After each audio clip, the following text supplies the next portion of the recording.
Next topic हम discuss करने वाले हैं नोबेल प्राइज़। तो नोबेल प्राइज़ में हम कैसे कैसे क्या क्या डिस्कस करेंगे, तो सबसे पहले बताना चाह रहा हूँ अल्फ्रेड नोबेल के बारे में। स्वीडन के थे, स्वीडन के बहुत बड़े chemist, engineer, industrialist, inventor of dynamite थे। इन्होंने क्या किया, अपनी लास्ट विल जो होता है उसमें लिखा कि उनके पास जितने भी शेयर है, जो भी है उनके पास, उसका मैक्सिमम पोर्शन वो किस में यूज करना चाहते हैं, वो 5 अवार्ड्स में यूज करना चाहते हैं। कौन कौन से अवार्ड होने चाहिए, फिजिक्स के फील्ड में, केमिस्ट्री के फील्ड में, फिजियोलॉजी यानी मेडिसिन के फील्ड में, लिटरेचर के फील्ड में, पीस के फील्ड में। इसको उन्होंने नोबेल प्राइज दिया, बोला।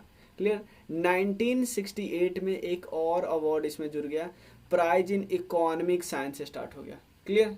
Prize in economic science, Nobel prize मिलता है, उसमें क्या क्या होता है, मेडल होता है, एक डिप्लोमा होती है, एक डिग्री टाइप, और एक है डॉक्यूमेंट होता है जिसमें प्राइज अमाउंट लिखा होता है। ठीक है ना, तो ये सब होता है। तो अब क्वेश्चन कर लेते हैं कि कौन सी कमिटी को, मतलब कैंडिडेट को कैसे नॉमिनेट करते हैं फिर मिलता है। तो सबसे पहले एक नोबेल कमिटी होती है। कौन सी कमिटी, ये आगे हम डिस्कस करेंगे। जैसे royal Swedish academy of science, the Karolinska institute, उसके बाद द स्वीडिश एकेडमी, उसके अलावे यहाँ पे नॉर्वेजियन पार्लियामेंट के 5 मेंबर, और उसके royal Swedish academy of science. तो टोटल 4 कमेटी होती है। 4 कमेटी में से देखो 3 जो अवार्ड है ना, 3 जो अवार्ड फिजिक्स, केमिस्ट्री और इकोनॉमिक्स के फील्ड में, ये एक कमेटी के पास है। तो क्या ये सीधा एक कमेटी बोल देती कि हाँ इन लोगों को चुन लो, सीधा नॉमिनेट कर लो? नहीं, कमेटी ऐसा खुद नहीं करती है। कमेटी पूरी दुनिया के major academicians, university professors, scientists, previous Nobel laureates और भी लोगों को, मतलब मेंबर ऑफ पार्लियामेंट्री असेंबली, सबको बुलाती है, या बोल सकते हो सबसे बोलती है, सबको बोलती है कि आप अपने इधर के कैंडिडेट, आपको कौन लगता है, आपको कौन लगता है, आप सबमिट कीजिए कैंडिडेट के, तब हम उनको देंगे नोबेल प्राइज। तो सब अपना कैंडिडेट सबमिट करते हैं, क्योंकि सबको लगता है कि यार नोबेल प्राइज हमारे देश में मिल गया तो कितना अच्छा रहेगा। तो सब अपने कैंडिडेट का काम क्या है, ये सब कुछ सौंपते हैं, और फिर बाद में एक कमेटी नॉमिनेट करती है नाम। Clear. The nomination selected in such A way that many countries and many universities possible represent, obviously. Clear. One can, आपको अगर लेना है, मान लो आप कोई काम करते हो बहुत अच्छा, आपको मन है नोबेल प्राइज मिला, तो आप अपने आप को नॉमिनेट नहीं कर सकते। समझ में आना है? जैसे पद्मश्री वगैरह में कर सकते थे ना, ऐसे नहीं कर सकते। कौन सी कमिटी है, तो ये 4 कमिटी है। The royal Swedish academy of science, next, मतलब यही ये किस किस फील्ड के लिए है, फिजिक्स, केमिस्ट्री और इकोनॉमिक्स फील्ड के लिए है। एक और इंस्टीट्यूट है द कोरोलिंस्का इंस्टीट्यूट, ये किसके लिए है, फिजियोलॉजी और मेडिकल, मतलब एक ये वो कमिटी है। जैसे मान लो एक कमिटी है, ये कमेटी पूरी दुनिया के सब लोगों को बुलाएगी, बताएगी कि भाई फिजिक्स के लिए कुछ नाम सौंपिए अपने इधर का, केमिस्ट्री के लिए, और फिर आप सौंपिए कुछ और नाम इसके इकोनॉमिक्स के लिए। सब सौंपते हैं, सब देश सौंपता है, पूरी दुनिया के लोग सौंपते हैं, फिर उसमें से चुनते हैं। ठीक है। उसके बाद ये तो हम ये पता है हो गया ये, ठीक है ना। उसके बाद नोबेल प्राइज लिटरेचर में देना हो तो स्वीडिश एकेडमी रहती है। और अगर पीस के फील्ड में देना हो प्राइज, तो ये 5 मेंबर कमेटी होती है जो नॉर्वे की पार्लियामेंट क्या करती है, चुनती है। सही है ना। तो आप यहाँ पे एक चीज तो देखोगे भाई, पीस के लिए नॉर्वे की गवर्नमेंट जिम्मेदार है, पीस का अवार्ड देने के लिए नॉर्वे की, और बाकी के लिए स्वीडन। तो ये क्वेश्चन आता है ना, तो हम बोल देते हैं ना कि बाकी के लिए स्वीडन, लेकिन पता है एक्चुअली स्वीडन देश नहीं होता है। स्वीडन की ये पर्टिकुलर ऑर्गेनाइजेशन, एक कमेटी है। समझ में आना, बाकी 4 फील्ड के लिए ये भी स्वीडन की, ये भी स्वीडन, ये भी स्वीडन। एक के लिए, पीस के लिए कौन करता है, नॉर्वे की पार्लियामेंट एक कमेटी चुनती है, 5 मेंबर कमेटी, और फिर एक कमेटी भी वही काम करेगी, पूरी दुनिया से बुलवाएगी ऐसे वैसे। मतलब एक कमेटी के पास खुद पावर उतना ज़्यादा नहीं होता है। क्लियर। किन मेंबर को डालना है वो इनके हाथ में नहीं आता है, इनके पास इतना सारा मेंबर आता है, उनमें से चुनना इनका काम है। ठीक है ना, इतना क्लियर है। उसके बाद इंडियन किन को मिला, ये सब मैं आपको बताता हूँ। अब देखिए हम थोड़ा वेबसाइट पे चलते हैं ताकि हम 2020 वाला सारा देख सके, किस किस फील्ड में, सारे फील्ड में, फिजिक्स, केमिस्ट्री। तो सबसे पहले देखिए आप खुद सोचिएगा, जो जब भी फिजिक्स का हम देखेंगे ना तो वहाँ पे ऑर्गेनाइजेशन आपको ये दिखेगा, royal Swedish academy of science. जब हम केमिस्ट्री का देखेंगे तो भी ऑर्गेनाइजेशन यही दिखेगा, जब हम देखेंगे इकोनॉमिक साइंस तो भी ऑर्गेनाइजेशन यही दिखेगा। तो आप कंफ्यूज नहीं होना, आप चलते देखते हैं। जब नोबेल, इसमें हम देखो नोबेल प्राइज का वेबसाइट है, तो हम जब फिजिक्स वाला हमने ऑलरेडी क्लिक किया, फिजिक्स वाला जब क्लिक करते हैं, फिजिक्स वाला पेज, तो इसमें क्या आता है देखो, यहाँ पे फिजिक्स के फील्ड में, तो फिजिक्स में के फील्ड में अभी तक कितना प्राइज मिला, 114। कितने मतलब देखो प्राइज है 114 ही, लेकिन कितने लोगों को मिला है तो 217। होता है ना कि जैसे 2020 में भी फिजिक्स के लिए 3 लोगों को मिला, समझ में है ना। कितने वुमेन को अभी तक अवार्ड किया गया, 4 को। यंगेस्ट है वो 25 साल के, ओल्डेस्ट है वो 96 साल के, ठीक है ना। इससे ज़्यादा फैक्ट की हमें ज़रूरत नहीं। और कौन सी ऑर्गेनाइजेशन हो तो मैंने आपको बता दिया, royal Swedish academy of science, Stockholm Sweden में होती है ये ऑर्गेनाइजेशन। अब हमें देखना है कि 2020 में मिला किनको, 2020 में मिला किनको, यहीं से हम अब एक्सप्लोर कर लेंगे केमिस्ट्री मेडिसिन। तो 2020 का देखते हैं, 2020 में किसके लिए मिला ये पहले देखो। Black hole and the milky way darkest secret, इसके लिए मिला 2020 में। क्लियर, तीन लोगों को मिला, 3 ल्यूटेरेट्स को मिला फिजिक्स के लिए। कौन कौन वो 3 लोग थे, ये पहले 3 लोगों का नाम देखिए यहाँ पे। क्लियर, सबसे पहले 3 लोग थे, रॉगर पेनरोज। देखो, Royal Swedish academy of Science has decided to award Nobel prize in physics 2020 with 1/2 to Roger Penrose for the discovery of black hole formation is a robust prediction of the general theory of relativity. मतलब ये बताते हैं सबसे पहले Roger फेडरोज को मिला, देखो 1/2 award जो होता है ना, 1/2 अवार्ड मतलब नोबेल प्राइज का 1/2 अवार्ड रोजर पेनरोज को मिला। क्यों?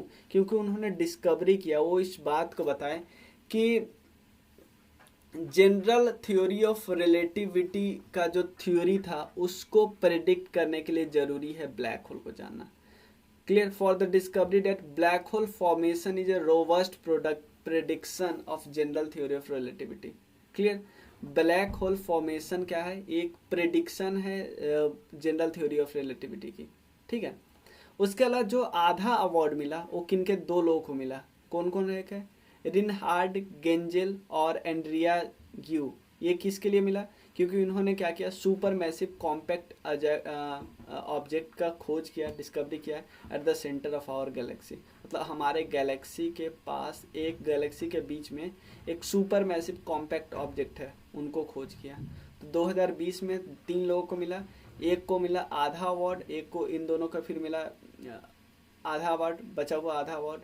क्यों? क्योंकि 2 फील्ड में मिला। एक तो सिंपल समझो ना, जनरल, इसमें सिंपल समझो ब्लैक होल और जनरल थ्योरी ऑफ रिलेटिविटी में क्या कनेक्शन है, और उसके बाद एक सुपर मैसिव ऑब्जेक्ट के बारे में। तो ये तो मिला फिजिक्स के फील्ड में। अगर बात करें हम केमिस्ट्री के फील्ड में, केमिस्ट्री के फील्ड की बात करें तो केमिस्ट्री की बात करें तो किस लिए मिला है, जेनेटिक सीजर बनाने के लिए मिला। ए टूल फॉर री writing the code of life, मतलब फिर से री राइट कर सकते हैं, जेनेटिक सीजर के लिए मिला। क्लियर, जेनेटिक सीजर के लिए मिला। और किनको मिला, ये 2 लोग हैं, देख लीजिए, इमैनुअल कारपेंटायर और जेनिफर ए डाउडना, इन दोनों को मिला। क्यों? For the development of method of gene editing. Clear, इन्होंने डिस्कवर किसको किया, CRISPR-9 CS9 जेनेटिक सीजर की खोज किया था 2012 में ही। क्लियर, समझ में आया ना। 2012 में क्रिस्पर केस9 जो जेनेटिक सीजर है उनकी खोज की, इसलिए इनको नोबेल प्राइज मिला 2020 में। समझ में आया ना। अब बात करते हैं हम मेडिसिन की, ठीक है। मेडिसिन की बात करें तो किनको मिला है मेडिसिन के फील्ड में, यहाँ पे देख लेते हैं क्यों मिला। एक हेपेटाइटिस, देखो यहाँ पे मिला हेपेटाइटिस, द 22 फिजियोलॉजी और मेडिसिन ज्वाइंटली 3 लोगों को मिला for the discovery of hepatitis C virus. Hepatitis C virus की इन्होंने खोज की, इसीलिए इनको मिला। क्यों, क्या मिला, मेडिसिन के फील्ड में इन तीनों को नोबेल प्राइज। जे अल्टर साहब और हिंगल्टन और चार्ल्स एम राइस, तीनों को मिला। क्लियर, ठीक है। डिस्कवरी हो गया, इसलिए जो हाईली सेंसिटिव ब्लड टेस्ट है फॉर दिस वायरस अब अवेलेबल हो सकता है। और बहुत इम्पॉर्टेंट था ये बात। क्लियर? तो ये हेपेटाइटिस सी की खोज की। ठीक है, अब नेक्स्ट हम डिस्कस कर लेते हैं। हमने डिस्कस कर लिया मेडिसिन और लिटरेचर के फील्ड में डिस्कस कर लेते हैं। लिटरेचर के फील्ड में किनको मिला? ठीक है, देखो लिटरेचर के फील्ड में इनको मिला है Nobel prize in literature awarded for the American poet Louise Gluck को मिला for her unmistakable poetic voice that are austere beauty makes individual existence individual. ये इनके बारे में लिखा है। क्लियर? ठीक है, इनको मिला हुआ है। पीस प्राइज किसको मिला है? पीस प्राइज मिला वर्ल्ड फूड प्रोग्राम को। वर्ल्ड फूड प्रोग्राम को, एक ऑर्गेनाइजेशन है, उनको मिला है। वर्ल्ड फूड प्रोग्राम क्या कर रहा है? हंगर को बहुत हद तक कॉम्बैट करने की कोशिश कर रहे हैं। मतलब कि ये क्या क्या असिस्टेंस दिया, एक ऑर्गेनाइजेशन मतलब ऑर्गेनाइजेशन को भी मिल सकता है। एक पीस वाला प्राइज ही है ना, वो नॉर्वे से दिया जाता है। नॉर्वे की नोबेल कमेटी है, बाकी जितने भी है वो स्वीडन की कमेटी देती है। समझ में आया ना? चलिए, और 2020 का इकोनॉमिक साइंस का अवार्ड 2 लोगों को मिला है, पॉल आर मिलग्रूम और रॉबर्ट आर बी विल्सन। इनको मिला है क्यों? क्योंकि ऑक्शन की थ्योरी को और ज़्यादा इम्प्रूव किया, for the improvement to auction theory and invention of new auction format, इसलिए इनको मिला है। ज़्यादा हमें जानने की ज़रूरत नहीं। अब हम कुछ बेसिक फैक्ट के बारे में डिस्कस कर लेते हैं नोबेल प्राइज़ के। नोबेल प्राइज़ के बेसिक फैक्ट वाला सेक्शन में जाते हैं ना, तो वहाँ पे बहुत कुछ है, तो हमने थोड़ा सा उसको वो कर लिया, ताकि प्रिंट कर लिया ताकि आपको अच्छे से दिख सके। बहुत लोगों को मिला है। इसमें क्या फैक्ट आपको याद करना है कि किस साल नहीं मिला था, ये नहीं पूछेगा हमसे। उसके बाद यंगेस्ट नोबेल प्राइज़ किनको मिला था? तो मलाला यूसुफजई को 2014 मिला था पीस के लिए। पीस किधर से मिलता है? नॉर्वे से मिलता है। उसका उम्र उस समय बहुत कम था, 17 साल था। उसका लॉरेंस ब्रैग को मिला था फिजिक्स के लिए, फिर 25 साल में। नादिया मुराद को 25 साल में मिला पीस के लिए।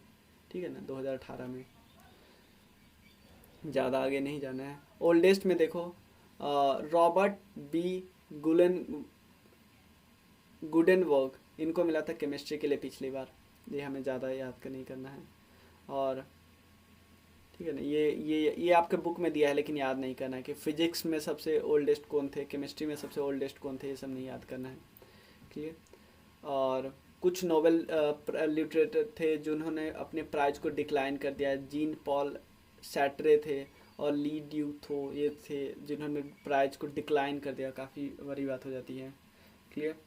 और कुछ लोग ऐसे थे जिनको मल्टीपल टाइम्स मिला था, जैसे बार्डीन को 2 बार मिला फिजिक्स के लिए, क्यूरी को 2 बार मिला, एक बार फिजिक्स और केमिस्ट्री मैडम क्यूरी, पॉलिंग को 2 बार केमिस्ट्री पीस, और एफ शैंगर को मिला 2 बार केमिस्ट्री। ICRC ये बॉडी है, उसको पीस के लिए 3 बार मिला। United nation human right commission for मतलब राइट्स के लिए वाला है, हाई कमिश्नर वाला जो ऑर्गेनाइजेशन है, उसको 2 बार मिला। क्लियर? एक्चुअली पता है कि अवार्ड पोस्ट ह्यूमसली मतलब डेथ के बाद अवार्ड नहीं मिलता है एक्चुअली, लेकिन अगर आपका नाम नॉमिनेटेड है, किसका नाम, और नॉमिनेट हो गया, नाम मिला नहीं है, तब मिल सकता है। समझ में आना, ये होता है। ठीक है ना? कुछ ऐसे जो फैमिली वाले को मिला, जैसे मैडम क्यूरी, पियरे क्यूरी, उसके बाद जोलियट क्यूरी, ये सब फैमिली वाले थे। गेटी गोरी, कार्ल गोरी, जो फैमिली में लोगों को मिला है, ये सब। क्लियर? जैसे ये हस्बैंड वाइफ अभिजीत बनर्जी और एस्टर डेफ्लो, इनको मिला था इकोनॉमिक्स के लिए। मदर और daughter madam Curie, Joliot Curie, father और डॉटर, ये सब ज़्यादा ध्यान नहीं देना है, ऐसे नहीं पूछा जाता है। ठीक है ना? 1901 से स्टार्ट हुआ है, हमें पता है। क्लियर? और डिप्लोमा जो मिलता है, प्राइज अमाउंट काफ़ी ज़्यादा होता है, ऑलमोस्ट 1702 मिलियन होता है। ठीक है ना? बस इतना ही है, और ज़्यादा हमें करना नहीं था। 2020 वाला मेन आप ध्यान रखिएगा। चलिए मिलते हैं फिर हम। Thank you so much.